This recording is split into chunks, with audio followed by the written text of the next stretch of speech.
Welcome to BIA, Canada's top black media provider.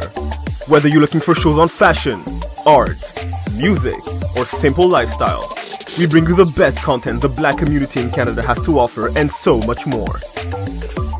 And better yet, do you have an idea for a project you'd like us to help you with? We provide equipment, studio, and office space, as well as a team of dedicated individuals to help you bring those ideas to life. So don't wait. Check out our new website at biamedia.ca for more information on how to contact us and start creating today. BIA Media, your way.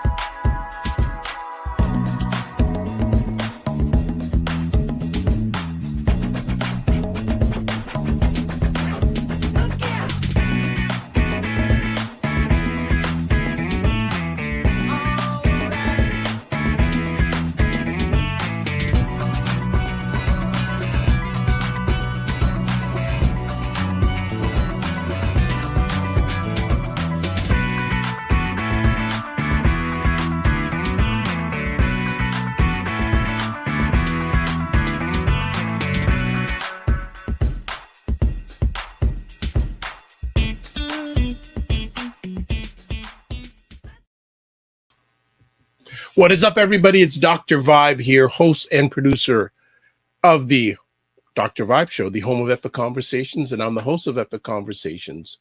2020 Best Podcast News Award winner, 2018 Innovation Award winner given out by the Canadian Ethnic Media Association, and I am the co-host and co-producer of the only online show in the world for dads and fathers that is sponsored by Dove Men Plus Care, and also being part of that team last year was able to reach out and contact directly or indirectly over 100,000 fathers around the world. As always, I like to say you're blessed, highly favored, a magnet for miracles, and a solution for someone's problem. And it is Sunday afternoon, July 24th, and it is Black Canada Talking time. If you don't know what Black Canada Talking is, it's a live online event that provides Black Canadians the opportunity to give their takes and POVs on stories that are important to them. And also, we showcase Black Canadians that you need to know about. And our guest today is someone that there's a gentleman named Cesar who's on regularly on our Black Canada Talking roundtables, and he was bugging me forever to get our new friend on today. And about a month ago or what's in the last 6 weeks, I was at a conference in Mississauga, Ontario at Sheridan College that was being held by the Afro-Caribbean Business Network. Hail out to Ryan Knight and his team putting that great event on. And I met this lady. I said, what? I said, finally. I said, I heard so much about her. I didn't even know she really existed. And I met her face to face. And today we have her on Black Canada Talking. So Ketchup Peters is an entrepreneur and community activist with experience advocating at all levels of government and the nonprofit sector. As a former co-chair of the Ottawa Police Community and Action Community, she's gained extensive experience advocating for bias-neutral policing. As a certified trauma-informed coach specializing in race relations with over 10 years experience, she most recently co-facilitated equity and inclusivity workshops for the City of Ottawa and has assisted in the design and delivery of anti-racism training in the community at large. She is the CEO of the North-South Development Roots and Culture Canada and president of the Red Coalition, a federal lobbyist group. So finally, after all the Cesar hype, let's bring Ketchup to the stage. I'll be able to live up to the hype, you know. Well, what you mean? Don't believe the hype? Come on, now. No, yeah, believe it. You can believe it. You gotta believe it. We've done the work.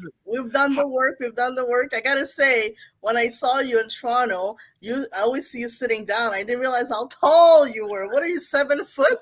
I was like, no, whoa. I'm not 7 feet tall, but you know, it's interesting. A number of people, since we're now going to a phase where we're seeing each other face to face, a number of people have only seen me like this. Right. And now so many people are going, wow, you're really tall. I'm telling you. Well, that pleasure. It's great to have you on finally after all the PR hype by Cesar. Right. And it's great to have you here. How are you doing today? I'm great. You know, me, I say as soon as I wake up in the morning and I have my breath, I'm able to breathe. I'm healthy. That's all I need. Absolutely. Excellent. Excellent. So let's start. Let's get a little bit of background about yourself because, yes, we read all those great accolades. Can you share with our audience a little bit like where you grew up, where, schooling, etc., and that? Wow, yes, for sure. I mean, I'm a person, I'm actually from Montreal. I'm a francophone, a Canadian. My background is Haitian. Both my parents are from Haiti, but I came here at the age of a month old. So I pretty much grew up in Canada, Montreal, in a francophone environment.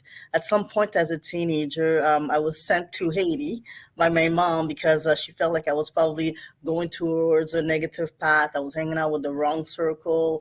I was trying to really survive in a very aggressive and very negative environment in Montreal. I lived in all the most disparative neighborhoods in Montreal, and my parents and my family, they were very Christian, so I had a really Christian upbringing. However, as soon as I walked out of my home, I had to kind of like navigate around this world where there were people that were in gangs and people that were actually selling drugs, and women that wanted to do certain sexual activities for to be able to survive. So it was a contrast in terms of the world that I was living in and experiencing. So I had to put on a kind of a shell to be able to survive and to be able to gain some respect, which I have. But my mom was really worried, so she sent me to Haiti for a couple of years in order to learn a little bit better. When I came back from Haiti, um, I ended up still getting in trouble because the enemies that I knew from Montreal, now she had moved to a different area in Mm, Montreal, and it was where mhm. my enemy lived, right? So got in trouble again. You know how it works. If you Crips and Bloods, right? You go, Yep, yep. yeah. So that's what happened. So then she sent me to Las Vegas to live with my uncle. Yeah, Hold on. Montreal, yeah, Haiti, yeah. Las That's Vegas. right. That's an interesting triangle. Keep on I'm going. telling you, yeah, for sure. So all kinds of experience to get to the States, and you're thinking that Las Vegas is this Illuminati, like very, beautiful city, which is a beautiful city, but it also have its ghetto, right? Las Vegas has its ghetto. So all the kind of stories you hear about, the LA and the Crip and Bloods, they have the same situation in Las Vegas. So I got involved in certain those kind of situations as well over there.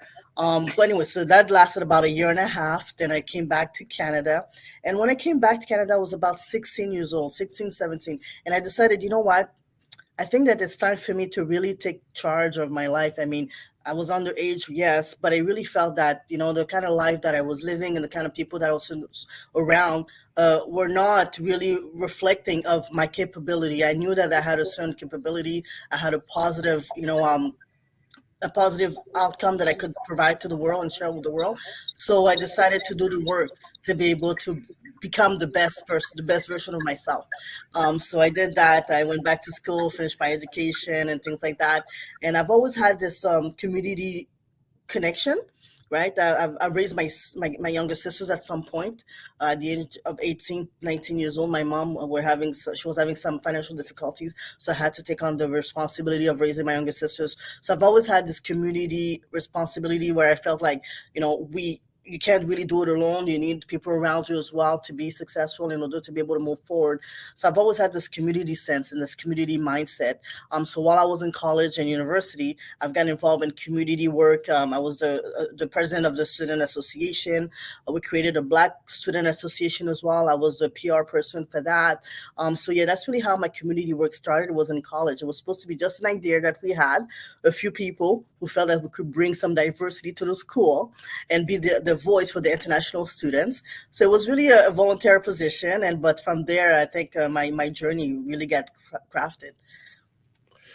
Wonderful. We could spend an hour just on what you just shared, but I'm going to pick out some things.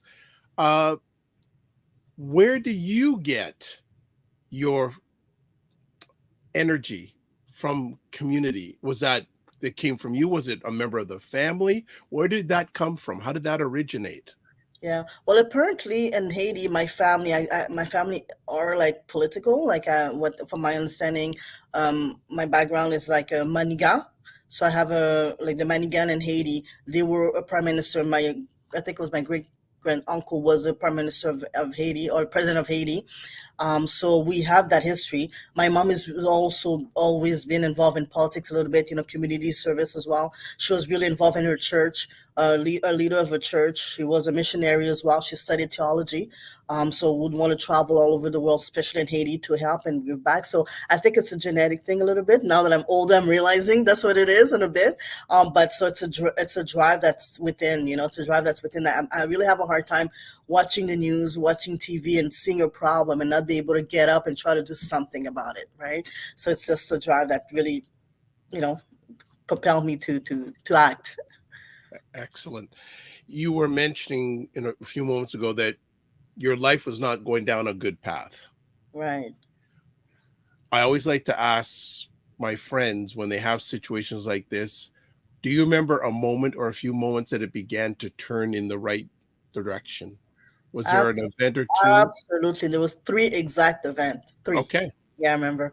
The first one was well, like I said, I was in Las Vegas, and I used to be able to. I used to go to school and everything, but I didn't speak English at the time. I was a French person in the United States, around of English people, Black Americans. I couldn't really communicate or express myself. Some of them tried to make fun of me and and bully me for that, but I didn't stand for that. I would fight back. So I got into a lot of physical, fights and intercession. I got in trouble for fighting, so they would kick me out of regular school. So from that, I wasn't going to regular school anymore. I wasn't going to regular classes anymore, but I was going to after school program. And in that after school program, there was a lady called Mrs. Maguire. I would never forget her name. She was the first person who really made me realize, the impact that we have in this world, because she would try to talk to us, try to make us get to know who we are, understand our strength, really kind of like, pay attention to our weaknesses, but really, transfer the experience and the strength that we've developed on the street, and use it for positive. But we didn't really pay attention to her, because you know how it is. You're young, you think you know better. We're like, oh, what is this older white lady knows about our struggle, right? We were all Black kids living in the ghetto in Las Vegas, right? What does she have to tell us? And she would one day she said something around oh, you guys think you're really smart, right? You're not listening. You don't want to do anything positive with your life. But have you ever noticed that in the ghetto, whenever there's a shooting, right, or a stabbing, the police takes forever to show up? Like usually, and it's true, they would take like hours to show up. Let's say if there would be a stabbing, we would call the cops. Oh my God, our friend just got stabbed or just got shot. They would take like 2-3 hours literally before they showed up. And she told us, well, you know why? It's because what the racist white cops, right, in their mind, what they think is that whoever got shot or whoever got stabbed, let's give them time to die before we show up. So you guys are doing the work of those racist cops. Instead of having them kill you, you're killing yourselves, right? And that particular message really resonated with me, because I was like, wait a minute. Wait a minute. I'm a rebellion person, so Yes. Yes. if I'm gonna move anyone's agenda, it'll be mine, not anyone else, right? That was one of the first times. The second time, so I kind of started listening, paying attention to her. Um, but the second time was when I heard Tupac Shakur, right? It was the first song I've heard from Tupac Shakur's album, Brenda, the song Brenda. I would listen to the lyrics. And I don't know if you remember the lyrics of Brenda. It talks about how Brenda has a baby, but Brenda barely got her name. A damn shame. The girl can barely spell her name. She was about 15 years old, and she had a baby. She didn't know what to do with that baby.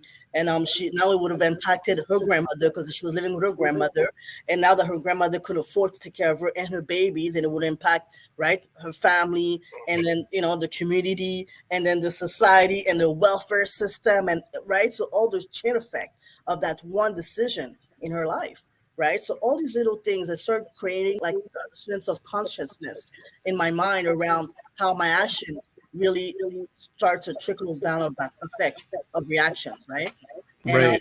another thing that I really started to pay attention to, and as I was trying to go back to school, I was waitressing on the weekends to be able to pay for my education, and there was a person who came into the restaurant, and we were just having conversation. I was telling them about how I really would like to change my life. I don't feel like I've been a lucky person. I've been really unlucky and unfortunate in my life, and I think I don't know how to make things better. And that person really talked to me about the power of your subconscious mind, and how you could really create any reality that you want. And he came back, and he brought back a book, The Power of Your Subconscious Mind by Joseph Murphy. He actually came back and bought the book for me and gave it to me, and I read that book, and that book totally changed my life. Oh, I'm not hearing you. Oh, sorry. Thank you for just being able to bang, bang, bang those stories. That's really good. Really good. Now, you went to school.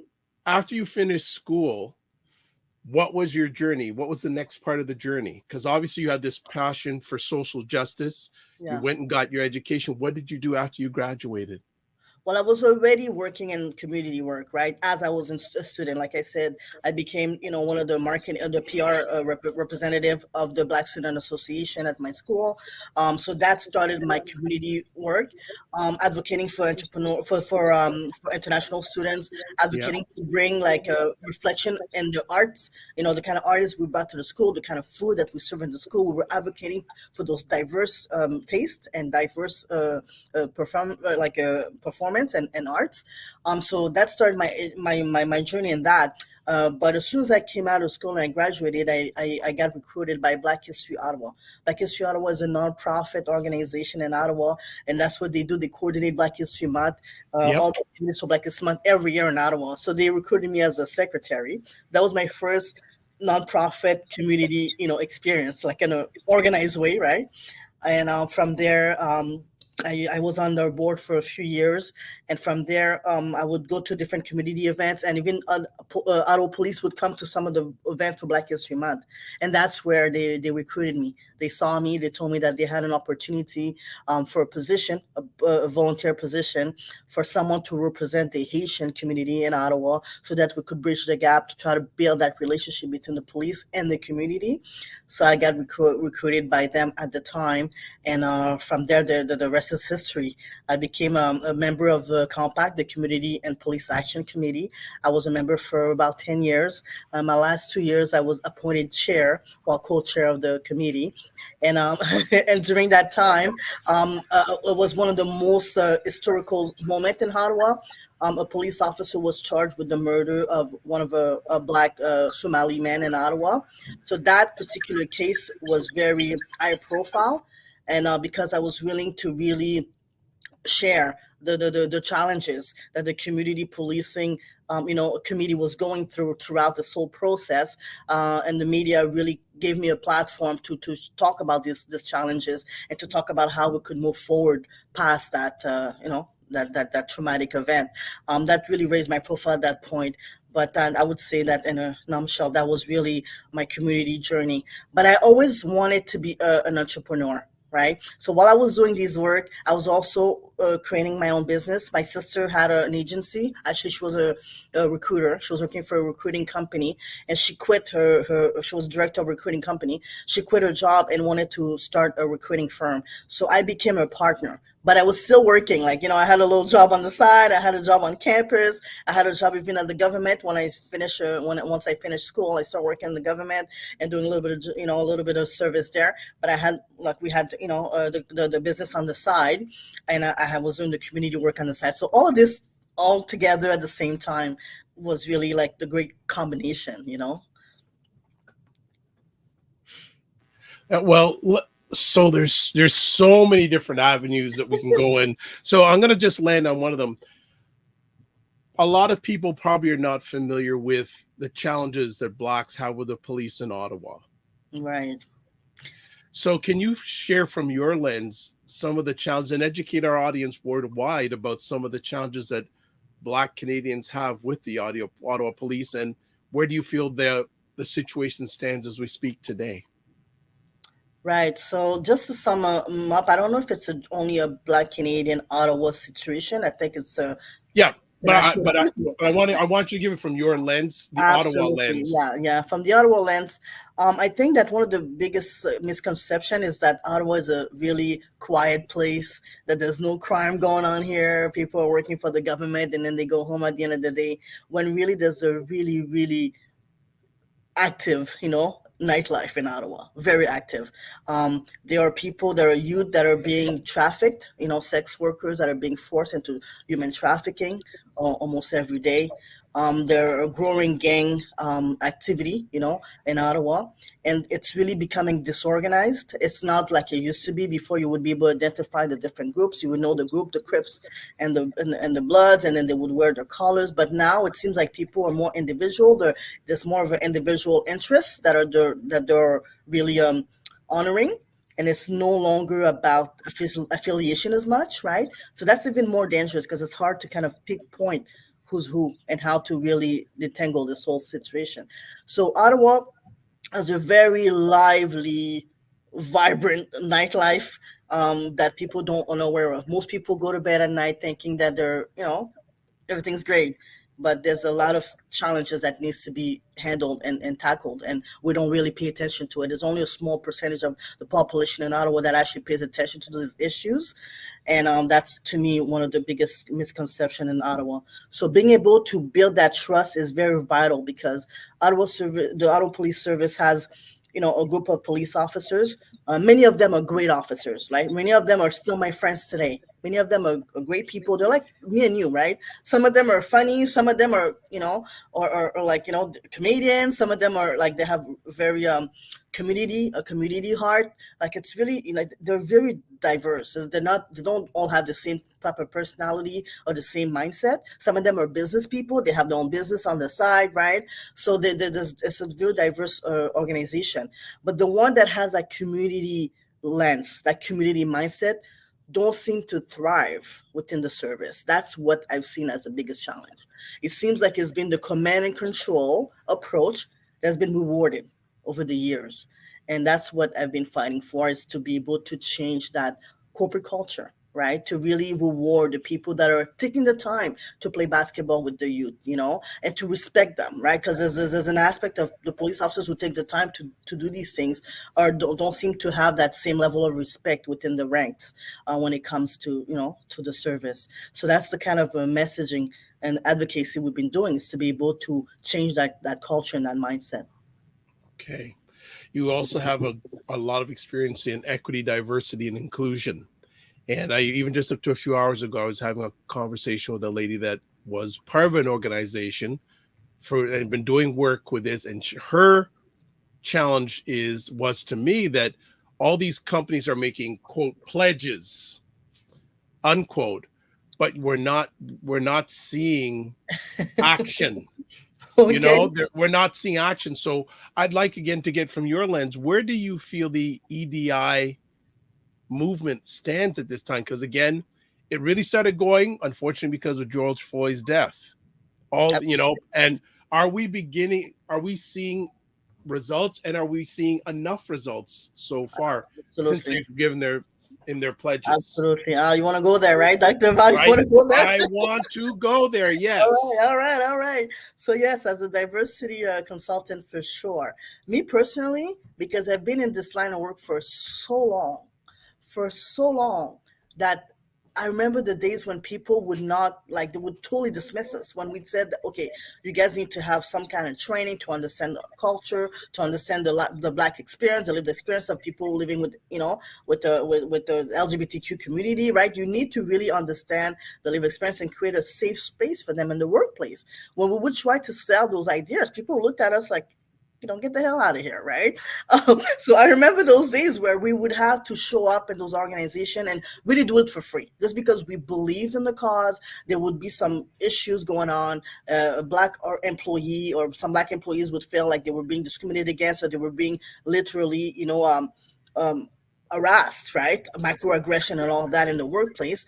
And because we wanted to really help that person navigate to that situation, we would go in ourselves as a volunteer to try to negotiate and talk to the employer and get the employee to understand some of the situation. So that work we did for free for the longest time, right? So now, to be in an era where people are actually calling us and willing to pay thousands of dollars to be trained, to be able to understand the issues, to be able to hear their coworkers, right, share how they feel, or how certain situation or certain experiences make them feel, to me is a huge step forward, to me, right? Because it's like, wow, we never used to talk about the elephant in the room before, right?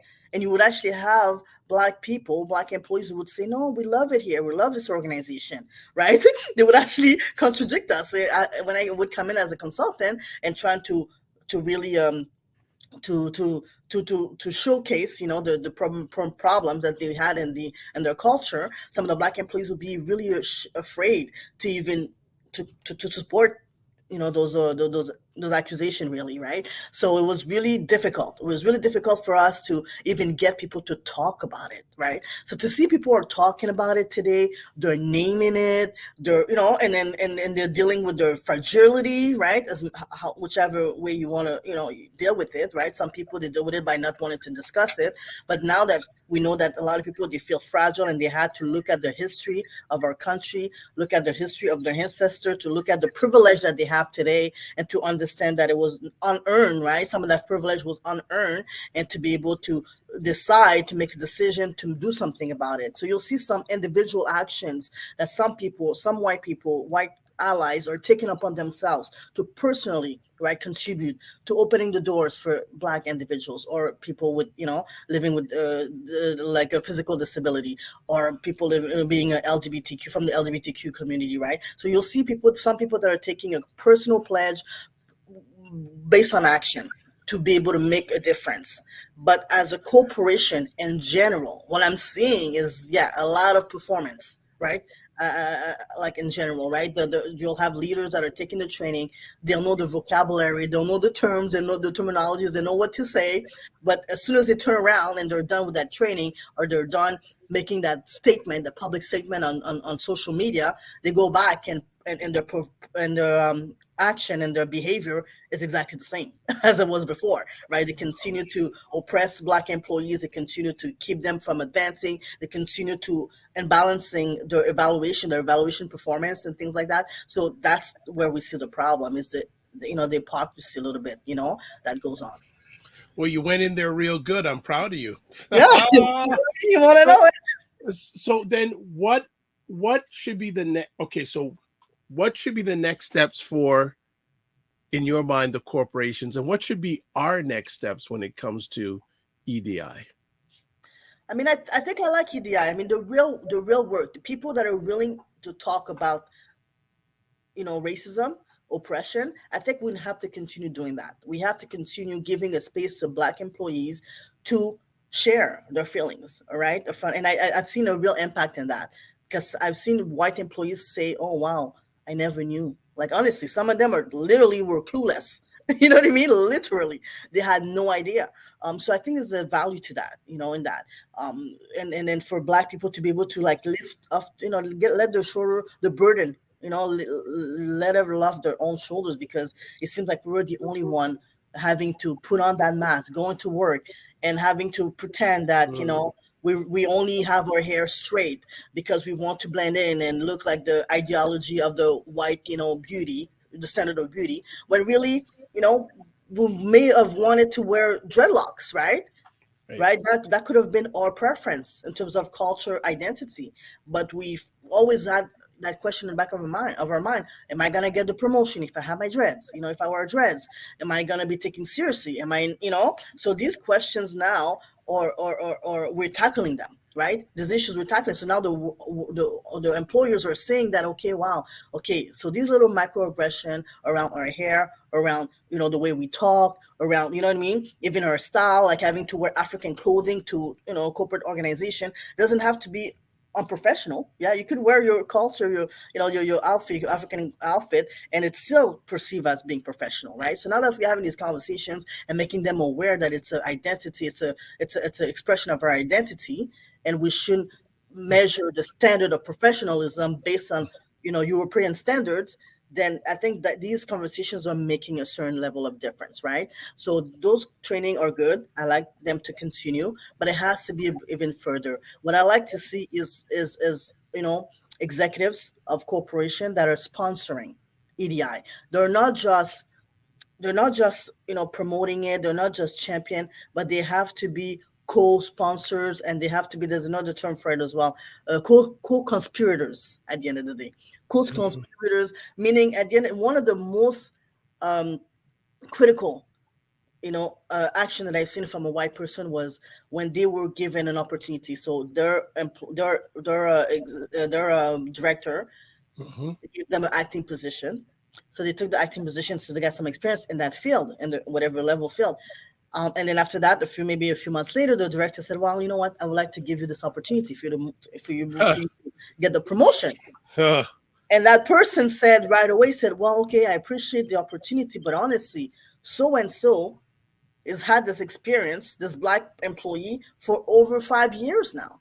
And not only that, she trained me. She's the one who trained me, right? You've only asked me to do it as a acting job for a few months, but Yep. she trained me and she's been doing it for 5 years. Why don't you give her the opportunity, right? And this would be a promotion for that person.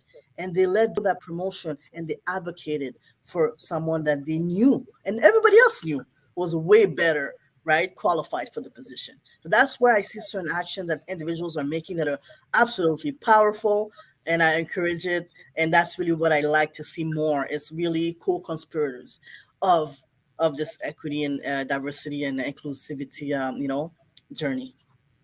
Wonderful. Wonderful, wonderful, wonderful. You are hitting it out of the park. You are out of bounds today.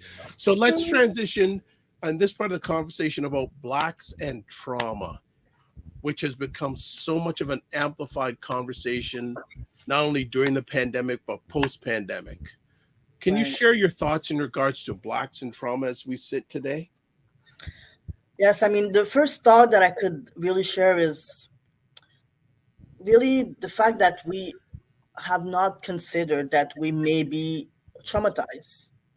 Most of us, all of us, perhaps, right? We've gone through slavery for so many years and post slavery, the Jim Crow era. I mean, we've gone through so much and we never took the time to stop and to realize how all of those dramatic events could have affected us today. But we're willing to criticize each other, to mistrust each other, to hate each other, not understanding that our behavior are based on certain things that happened to us, and maybe not in our generation. It could have been in our parents' generation, right? There's really a level of intergenerational trauma that's happened that other groups of people always make sure to tap into, to analyze, and to try to also evaluate, right? And to try to heal. But us as people, black people, we've never really done that. We never really had a healing process. And that's really the first thing that comes to me when I think about trauma in the black community. Wow. I love the words you've said, especially the word healing. There seems to me, from where I sit, a lot of healing to be done in the black community. Agreed? Oh, absolutely. Absolutely. I mean, even though I'm certified trauma informed coach myself, I went and got the certification. So I was able to understand how trauma really manifests itself in our community. And that's given me not only the ability to identify it within myself and to continue to grow as a person in my healing journey, but also to identify it within my colleagues and my brothers and sisters and forgive them, right? And forgive them in their action. I mean, I'm still struggling with some behaviors. Okay, people that have like a tendency to have a sociopath behaviors or narcissist behavior. I'm still struggling with forgiving that type of personality type.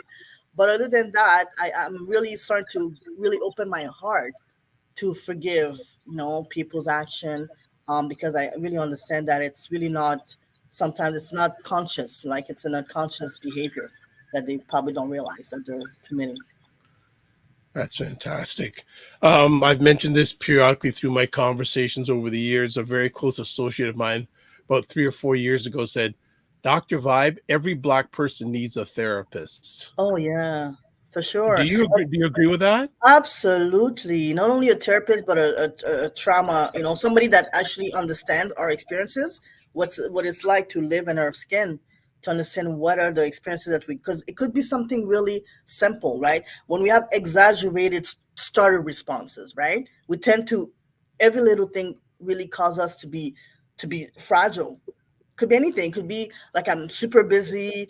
I have so many things going on, and and somebody tried to call me a couple of times, and I'm not able to respond back because I was literally very busy. And in my mind, I really want to call that person back, right? But I had so many other priorities, and that person will take it personally as if it was them that I was rejecting, when really no at all, right? So we tend to have these type of responses when we have outbursts of anger, right? Outbursts of anger for anything, instead of dealing with the conflict in a way that's very more, um, you know, positive, in a way that's more, in a way that you could mediate, right, the situation. We tend to have outbursts of anger. That's our way of dealing with conflict. We haven't really learned how to deal with conflict in a way that's more positive and progressive. Or a lack of trust, right? We have we're not able to trust each other, right? The internalized racism, how don't want to admit that, we don't want to admit ourselves that we are being discriminative against our own people, right? Sometimes you will have sometimes you have black police officers, for example, that I've seen, that would negatively react with other black folks in the community worse than their white colleagues, right? So they're internalizing that racism. They're believing the oppressors, you know, uh, um, the oppressors' ideology about who we are, right? And all the negative stereotypes that are connected with the black skin. They believe it, and knowing that they believe it, they act on it, right?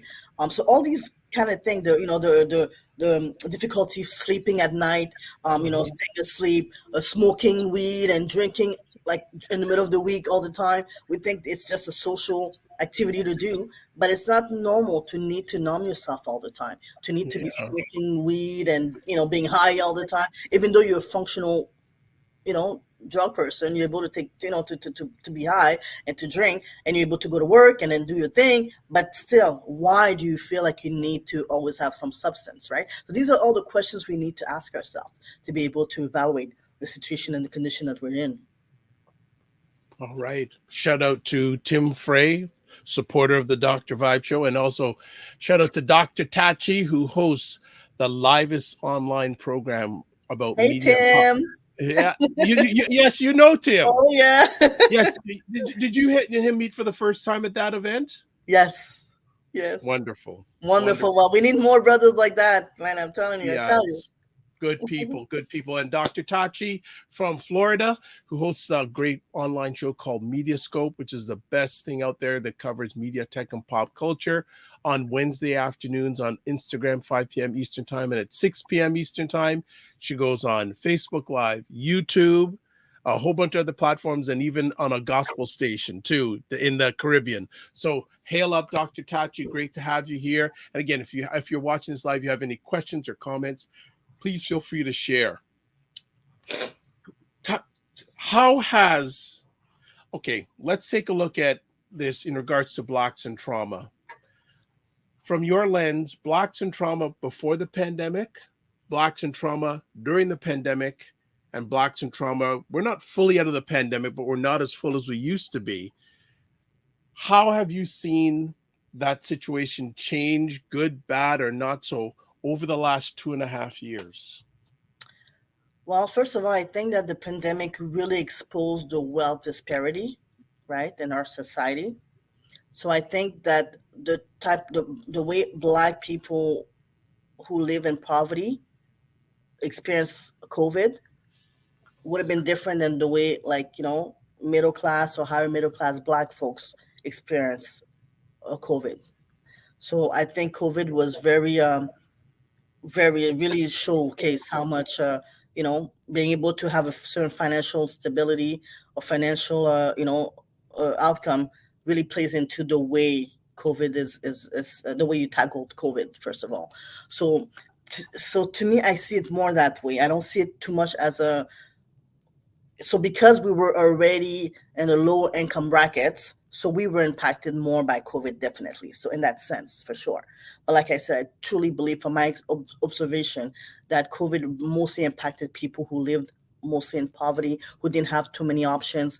See, if you were a frontline worker, you had to go to work during COVID. If you're a nurse, if you were, not to say that nurses are poor, but they didn't have really a choice to work from home, right? They had to go to a hospital. They had to go and deliver the service to their patient and have the direct contact. So they were more exposed and prone to get sick and to catch COVID versus someone who's an accountant or someone who's a consultant who was able to do their work from home, right? So I think in that sense, there was a, that's how I saw that there was a difference for the experience for the Black community during COVID. Absolutely. I think people that, again, had more options were able to make certain decisions, right? They were able to move out of this country. If, let's say, if they didn't want to take the vaccine, if they, they had choices, right? And people that didn't have the choice had to succumb to the regulations of the government. They had to use the methodology of the government to cure or to tackle that particular disease. When other people who had the different options, they were able to go see naturopath. They were able to get different preventative measures in order to not catch COVID, right? So instead of waiting until you get sick, there were ways to actually boost your immune system in order to be stronger and not catch COVID in the first place. Or if you did catch it, then it will not be so devastating, right? So again, I think it's a big question of wealth disparity and the wealth gap. And now that we're getting out of COVID a bit, I think that it's giving us an opportunity to really realize how much of a how necessary having more economic power is, right? That's why lately I've been promoting and managing this entrepreneurship program, a Black entrepreneurship program. The federal and provincial government has been investing in Black entrepreneurship, so they provided thousands of millions of dollars to nonprofit organization, to certain organization to support Black entrepreneurs and to help with a economic development system and program. And I'm happy to manage one of those, and I'm seeing the importance of being able to be more self-sufficient so that you could have you have more options and better options in your Okay, life. fantastic. The question comes to me to ask you, when you look at the state of Black Canada, what are your concerns? My biggest concern is the fact that systemic racism is so hidden that we may not be aggressive enough to tackle it. In the US, it's way more fragrant and way more in your face. There's more Black people, so the level of incidents are more occurring, right? They're more, you see it more often, it's more in your face.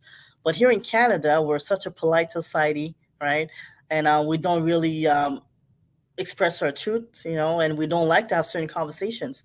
And not only that, the action, even the action that are being posed, the racist actions that are being posed, are so subtle, right? That we may not see it. So it's difficult for us as Black people to know. For example, if we're not getting a job opportunity, or I'm not getting finance for my business, is it because of my lack of ability? Is it because I didn't have the credential? Is it because I was not, viewed as a viable business owner, that I was not giving that finance, that I was not giving that job opportunity? Or is it more? Is it because there's a stereotype or a negative, stereotype with my skin color that makes it that the person in front of me has a certain bias when they're making their decision, right? So to me, that's the biggest thing I see in Canada versus the US. And to me, that's a very dangerous. It's a more dangerous, environment to navigate around because it's so subtle and it's hard to really have a solution for this when you can't tell for sure what the problem is. Oh, you're on mute. You're on mute now. I'm just saying that you were just saying it's hard to find a solution, but do you feel part of the solution is economic self-empowerment for Black Canadians? I believe so. Personally, I believe so, because I really do believe that people do treat you a little differently when they know that you could pull your weight, right? And I don't know if it's only because of you know I mean, like, even if it's fake, right? Even if it's fake, but the transaction, there's a language when you talk about the language of money. The language of the one thing that we could rely on is the fact that we live in a capitalist society. Thank Okay, you. so at the end of the day, if somebody needs to have something done, and you could show them that you could do it for them, and you could provide them that service, or you could sell them the product, and they need it, they will purchase it, they will buy it, they would, they would do business with you, they would partner with you. So, and it doesn't matter. The person could be as racist as Donald Trump. I guarantee you bring Donald Trump a business opportunity that would make him millions of dollars, he will do business with you, whatever color you are. So I do believe that economic development is one of the solutions in order to at least be able to give ourselves, right, a chance. So this leads me down. One of the things I say a lot is I think I have a list, a core of three when it comes to the challenges blacks have: trauma, repetition, symbolism. Do you mind And elaborating on that, on repetition? And so, can you elaborate on those too? so the trauma piece, people, when I say that to people, most black people, they Right, get it. we got that. Repetition, we many of us do the same thing over and Mhm. over and over again, and we're expecting different results. We Right, And then symbolism, many of us love the show, but when we look underneath the show, there's right, no substance. So absolutely. coming back with the trauma piece and the economic piece, I want to tie them together and get your thoughts on this. Many of us do not support each other, let alone business wise, but there's trauma that we have amongst each other. Absolutely. I agree. Because we already, like I said, we internalize the same racism that our, oppressor has, right? We'll just believe in our mind, well, it's a black business, they're probably not going to give me good quality service, or their product is crap, or, we already believe these things ourselves. So we just tend to, if we see two doctors in front of us, we'll just unconsciously believe that the white doctor is better, right? And more efficient. So yeah, so that's where it comes in. Yeah, Well, that to me, that's a perfect example of this trauma, how deep it is. absolutely. No, it is really really deep, and also the wound of poverty, right? When you haven't had anything, when you have a little bit of money, you have your first little professional job. What you want to do and buy, you want to go buy a Mercedes Benz, really expensive, high end car, but then yet you don't have your first asset. You don't even have a home that you own, or you don't have a business that you own, right? So it's reversal. The way we build up is not by purchasing, liabilities. It's by purchasing assets, and we tend to do the opposite, right? So it's all these things that we need to be aware of. We have to create awareness around these things and really, try to tackle them. It's a big challenge. It is. It is. I mean, it's not easy. I mean, I don't know. I mean, it's not easy. I could understand because we've never really had any real sense of power. That once you do it, I'm struggling with it myself, right? So now that I'm able to develop a certain level of economic, power and opportunities, sometimes I think to myself, well, should I get an expensive car now? Like, I could afford it. Then I got to fight with myself and say no. It's a no. You don't need it, right? You have so many, investments, and buy more advanced investments, right? Before you could even want to purchase something that's depreciating, right? Or depreciating asset. And that's how wealthy people do it. They let their investment purchase that depreciating asset. They don't pay for it out of their own pocket, right? So these are the things that you always have to remind yourself and learn and educate yourself around. Can melanated people move forward without trusting each other? Um, I think I find it really difficult. It will be really difficult because it depends, because I see other groups of people. Sometimes they don't like each other. You mean if you don't like each other, I think it's doable. It's possible to work together and move forward. If you don't like each other, that's fine. I don't have to like you to be able to. Just give me a second. I have my nose that's running. Hold on. No problem. I don't know if it's an allergy or what, but my nose I keeps hope you're running. not allergic to the Dr. Vibe. No, That's what I it's would. been I know it's been lately. I don't know. My nose has been running lately. I don't know what it is. But I think it's possible to do business with each other if you don't like each other, because you don't have to always like the person you do business with. I've worked with people that I don't like, particularly I don't like their personality, but if they have a certain credibility or certain, quality or skill that I need for my project, I'll work with them. But trust, if you don't trust, that's a bit different, right? You need to have a certain level of trust. You have to trust that we're both in it for the same common goal. If you don't believe that, at least, then it's difficult to move forward, because if in my mind I'm thinking that your goal is this way, and really my goal is that way, then it'll be difficult to move forward. So I think we need to deal with that trust issue. That's pretty essential, I believe.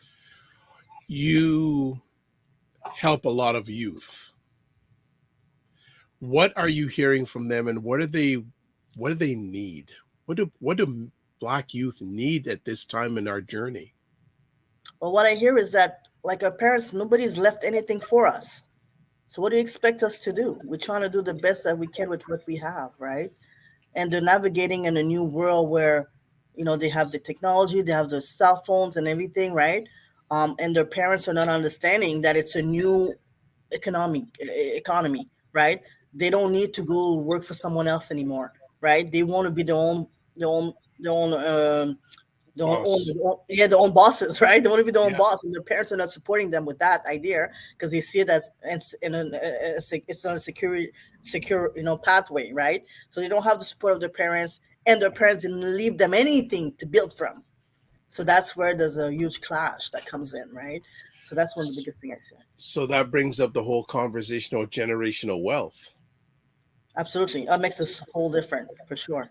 It makes a whole different. How can you tell your children what to do when you didn't yourself accomplish it, right? You didn't, you're giving them a path that didn't work for you, right? Our youth are seeing their parents going to get master's degrees, PhDs, you know what I mean? Getting all the degrees in the world, getting the Canadian experience, and yet they're still at the entry level position in the federal government or whatever, right? So to them, it's like, well, you're making just a little bit above the minimum wage anyway, right? Well, so what's the difference? Why should I get myself into debt just to be able to just pay, the basic bills, right? So they're seeing this, they're viewing this, and then they're looking at a solution who didn't work for you, but yet you're asking me to do the same thing to make the same decisions. So yeah, so that's some of this. So then, leading to that, how critical do you believe is entrepreneurship to Black Canadians' future? It's extremely critical, but I see so many gap. I mean, right now I'm seeing, like, I thought that managing an entrepreneurship program for Black folks would have been pretty cut and dry. Ah, I honestly did. I thought it would be okay. ah, I thought it was you. like money. I thought it was like, we don't have the money. Here the government is investing in you. They're gonna provide you with coaches. They're gonna provide you with like an ecosystem. We'll develop an ecosystem for you. We'll even lend you some money, right? We'll give you some low interest rate, Yep. uh, loans, right, to build your business. And I'm realizing, wow, no, no, no, wait a minute, I gotta step back. It's deeper than that. It's the money is not enough. We really need to do that mindset work to change our mindset. Because if we don't do that, I could give you all the money in the world, but you'll be back at the same point, at ground zero. You'll spend that money. You won't have, would not have built, or leverage it. You would have been back at square one. So I'm seeing a lot of work that needs to be done, like I said, in terms of trauma, being able to trust ourselves, trust our community, because we got to sometimes partner with each other to leverage our businesses to grow. And if we don't trust each other, right, we're not able to, we won't be able to grow. We have to work with allies, with white organizations as well. And knowing how to navigate and communicate and understand the Canadian culture is super important as well, right? So we have to know what's the professionalism, the standards here in Canada, and how you deal and how you interact, how you negotiate. All these things need to be learned and practiced, and so we're far away. We're far away. Yeah, we're really far away. But you have hope. Always, always, because even if we have, like, maybe 5% of the Black population who becomes, independent, economically independent, to me is all we need. We need to just take a incremental move towards, diversity advancement, and that, to me, it's a success story. All we need is to save one child. I mean, when I do my community work, my crime prevention work, my all I need is to be able to save one little girl, out of sex trafficking, one little boy from selling drugs, one little boy from getting into to a gang. To me, these are all success. These are the successful criteria that I give myself, and it's enough for sure. How has your work changed from the time you started this journey, or has it changed? Well, it could have changed. It could have changed because I was discouraged many times. Many times, sometimes I wanted to give up, and I would say to Mhm. myself, "Why do I bother?" Right? I mean, we don't have, and even my husband, he's an accountant, and he doesn't get that. I mean, lately he's getting it now. Now that there's the Black Lives Matter, but for the longest time he didn't get it. He was like, "You going where to do what for free?" He didn't get it for the longest time. But now that he's watching CNN and they're talking about equity, diversity, and black issues, and he's getting it more. I mean, he's a black man. He's from Dominica, but we're not. We, like I said, we're upper middle class now, right? So so for him, it's like we're good. Our kids are good. Why do you need to go back to help other people? So that's his mindset. But now he's understanding that it's not an economic or financial gain for me. It's a community. It's a community thing. It's like, to me, I don't win if my community don't win. If we continue seeing black people as less than, then then the society would continue seeing me as less than. Less than. That's the way I see it. I'm never gonna be successful unless my community is also successful. So I've wanted to give up so many times, and it was actually Cesar, our president of North South Development Roots and Culture Canada. It was Cesar who really put it to me that way. I would ask him, why do we bother? Why continue? Right? Why do we bother? Why continue? And Cesar would tell me, Ketsa, it's like your family. Let's say if you were to have a brother who was dealing with substance abuse or any kind of weakness that the brother had, would you just give up on them, right? Or would you try to do everything you can to continue, and improving that person's life and being there for them as an older sister, right? So that's the community. It's our family. It's our family. We can't live without our family, so we have to continue to work no matter what, at whichever level. And once he really said that to me, it really clicked for me. I get it. It's like, it's my family. You don't choose your family. You know what I mean? You don't choose your family, so there will always be my family. I'm a black person. I'm a black woman. No matter how Mhm. much I navigate around the white world and white neighborhoods and white whatever, I will always be that black person that will never change. So So as we start winding down the conversation, and it's been better than I know it was going to be great. It's even better than I thought it was going to be. I want you to give a message to two different groups. First of all, you had just said, and you can correct me if I'm wrong, that you're upper middle class now. right. Yeah. Can you give a message for those who are of that demographic? What would your message be to them? Don't come crying once you're a victim of racism, right? Because sometimes they think because they're upper middle class and people treat them differently because they're different. They're not like all the other black people, and that's what we'll hear. Not like other black people, blah blah blah. But then yet the one day that they experience racism directly, then they realize, oh wow, my money did not make a difference. You know what I mean? When Oprah Winfrey goes to a country where people don't know her, before they know her, they probably will treat her the same way that they will treat, her assistant, right? Not knowing that she's actually the boss. So that would be my message: is that you are part of your community, no matter what.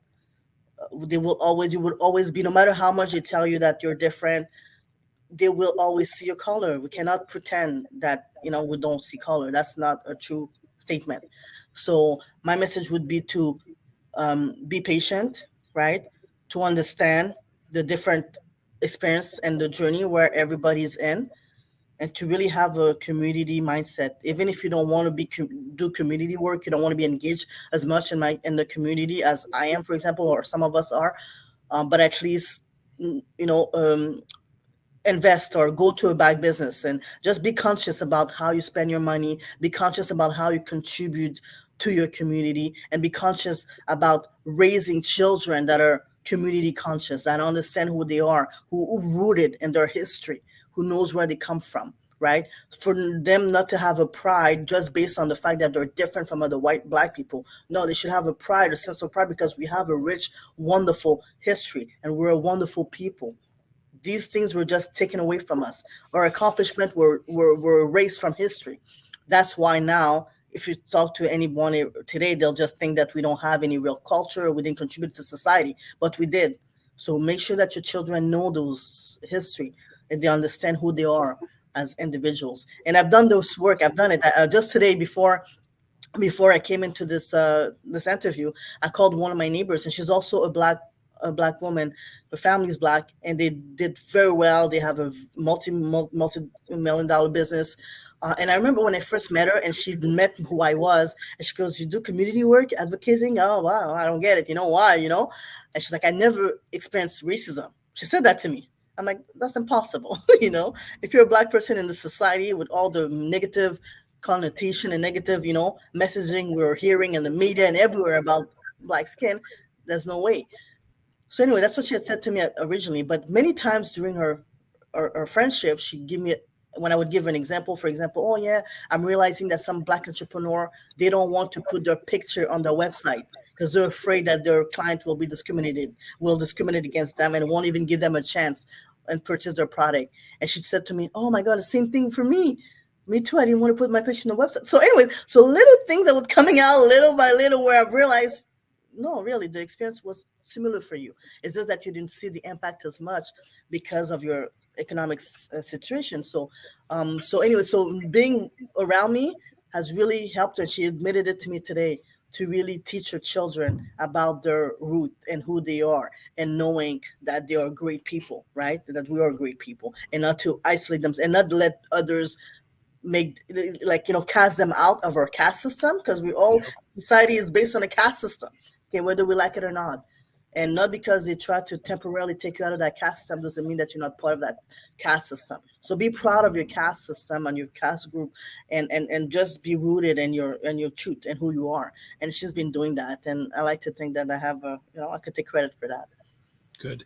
And then finally, to close, what is your message for those blacks who are not as economically fortunate? Well, honestly, it really, the knowledge and the information is out there for you to be able to know how to get out of your situation. It really is a choice. Like, take it from me. Like, honestly, like I want to almost cry because if I had pictures of who I was back then, you would have never been able to convince me that today I would be where I am. Never, ever, ever, ever. I would have never believed it.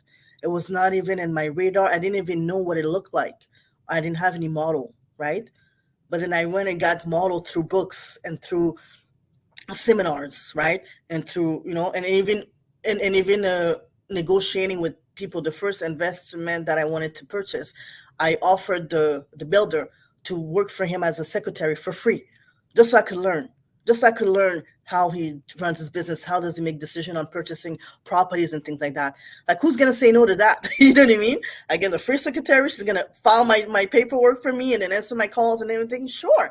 But I learned so much. I mean, he didn't realize what I was doing, but I was learning. I was listening to the way he negotiates, the way he talks to his client and things like that, right? So that gave me that confidence myself, to understand when I see a good property, like, when a good value, like, what does it look like, So I mean, I went to seminars that would teach me to like visit about 100 properties before making one purchase.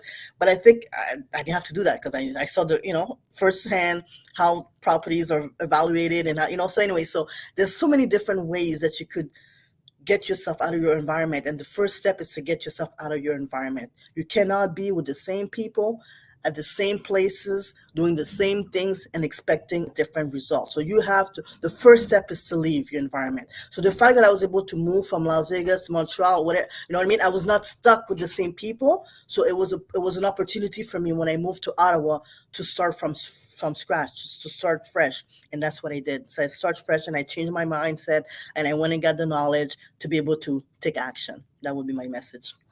I love it.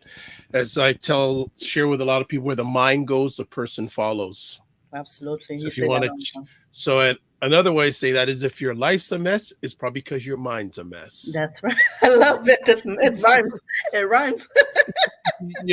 So it all starts with a mind, and making a decision and taking action. And Ketcha, you have been doing that constantly throughout your journey.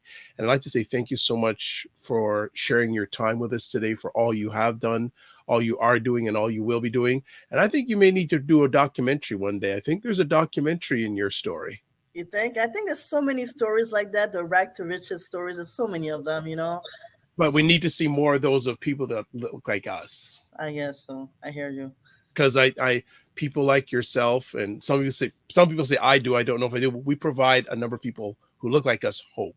That's right. I mean, the visual model is so important, right? Even when I go to schools and I give the coaching sessions, or I do the training on equity and everything, just my presence sometimes before I leave the room, after I leave the room, I'll have black ladies will run after me and say, thank you for coming. I think just my presence, just showing up, and even if I didn't say anything, would have been a model for them. It would have given them strength because he saw a black woman that's able to talk in front of a group of people and kind of share my knowledge and ideas. So honestly, the visible model is key, is everything. Yeah. Well, thank you so much. I'm going to get our producer to put up all the ways people can get in touch with this wonderful lady. Her website is her name. That's right. And also, if you want to get in touch with Roots and Culture Canada, there you go. And then we didn't get a chance to talk about Red Coalition, which is a lobby group. I didn't even know she was a lobbyist. I'm going, okay, what doesn't she do? Damn right. We take it to the next level. There you go.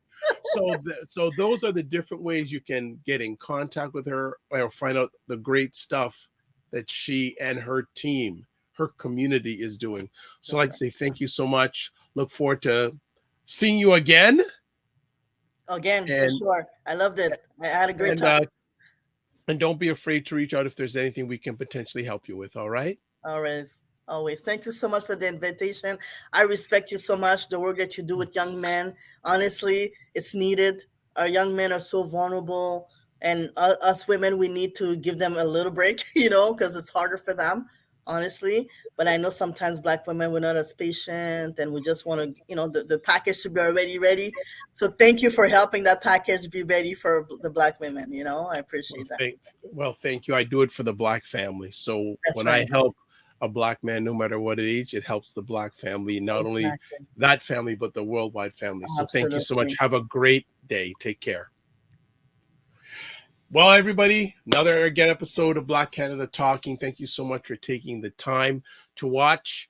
If you want to watch me during the week, there's Black Canada Talking, 5 p.m. Eastern on Sundays, 9 a.m. Monday and Friday mornings Eastern time. I host a great conversation called, I got to remember what it's called, The Morning Vibe. That's what it's called, The Morning Vibe, with myself and co-host Ryan Knight, who is the co-executive director of the African Caribbean Business Network. And then on Saturday evenings at 9 p.m. Eastern time, I host State of Things with Aisha K. Staggers and Jill Jones, where they give their takes and thoughts about things going on in the United States socially and politically, and also some stuff outside the United States. And also, if you want to catch replays of what I do, you can go to my website, thedrvibeshow.com. Also, you can catch replays on my Facebook and YouTube page, and just look under the DRVIBESHOW, and you'll catch all that. And want to encourage you, if you like what you're seeing, especially go to the YouTube page and subscribe. Would appreciate that. As always, I close off with this: live your life as a dream. If you can dream it, you can make it. Sometimes you have to get small to get stronger. Block assumptions, then aim bigger, aim better, aim higher, aim wider. Love, faith, and respect. Remember to give yourself grace. And also, two last things. Thank to BIA Media for a production of this conversation. And don't just manage your time, manage your energy. And finally, one more thing: a tree without roots. A tree without roots is just a piece of wood. God bless. Peace be well. Keep the faith. Peace.